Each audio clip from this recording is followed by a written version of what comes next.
Hola and welcome to Wearing Wednesdays. So I have my little baby buddy here with me today, and today I'm going to show you something that I do get asked quite often, which is, once my baby is a little bit older, how do I do a back carry? So the interesting part of doing a back carry, and what I get the most questions about, is when is my baby ready? So what we'd like to say is, instead of providing you with an age or weight marker for that milestone, it's about developmental readiness. When you talk about developmental readiness for different stages of baby carrying, it gives you a better idea of when your individual child will be ready for that stage of baby carrying without being fixated on an age or weight number. Every child is different, every child grows differently, and has different developmental achievements and milestone marker timings. So what we say for a back carry is that your baby should be able to sit up completely unassisted. So which means that you could plop your baby on the ground, baby can sit right up and play with toys around him or her with no issues flopping over, falling over, or whatever the case may be. What that tells us is that baby has the appropriate head, neck, and spine support to be able to ensure that there's not going to be an airway emergency while you're back carrying. And the reason for that, if we go back to our basics, is that when you are back carrying, baby's face is no longer visible.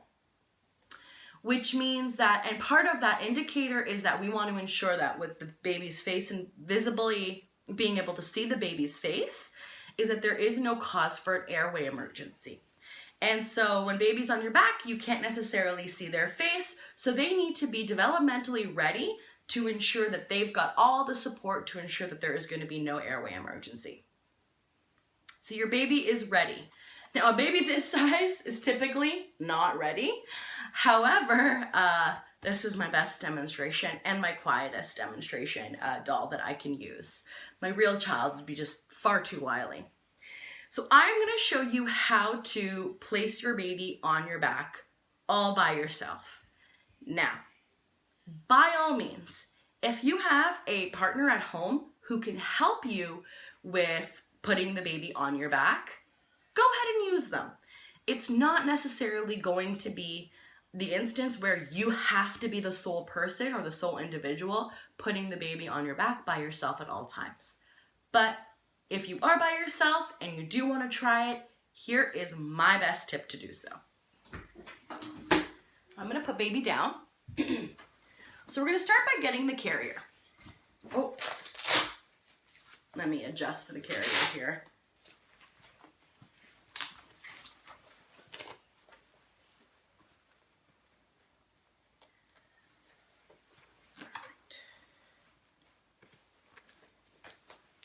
Okay. Alrighty. So the carrier is adjusted.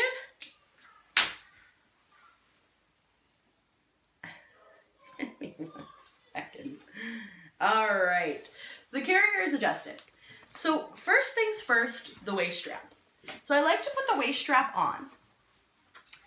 But the difference here is I don't tighten it. As you can see, there's a little bit of slack. I don't tighten it as much as I normally would if I was ready to put baby on forward facing. And the reason is that it is a little bit easier to scoot around your back when it's a little bit looser. I'm not talking about having so much slack that it's going to just slide down your body, but enough that you could easily maneuver it around your body. Okay, so that's my first tip. Put a little bit of slack in your waist belt. Now, if you're a little bit more professional, you can do this standing up, but if this is your first time, I do recommend doing it either on a chair or on a couch.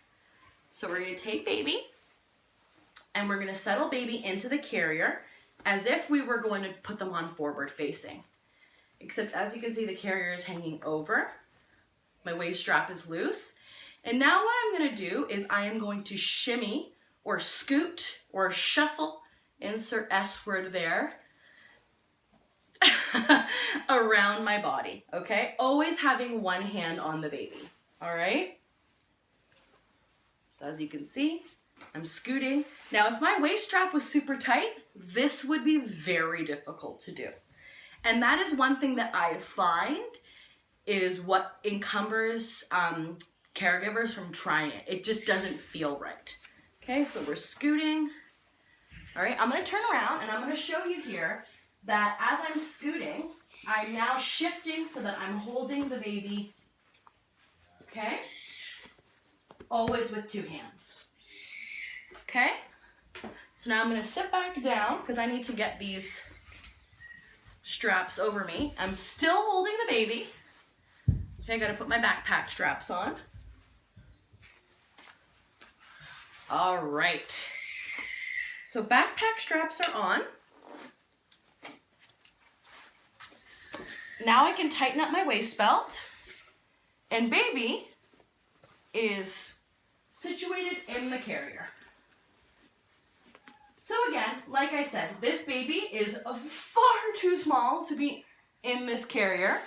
But as you can see, my panel is up. I can tighten everything I need to tighten.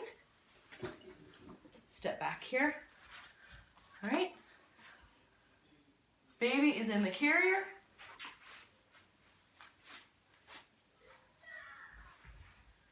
Done. Back carry. So now it's time to take baby out. So again, as even with a forward carry, we're not doing our waist clip up first. We're gonna undo, okay? And then but we are gonna loosen. And we're gonna scoot, scoot, scoot. And hello. So that is how to do a back carry by yourself. This definitely takes practice, so I do recommend doing it by sitting on a couch or a bed, somewhere where the baby is gonna have a nice soft landing. And definitely try it the first couple of times with someone who is able to support you and just making sure that everything looks how it should look. That's a back carry. Adios for now.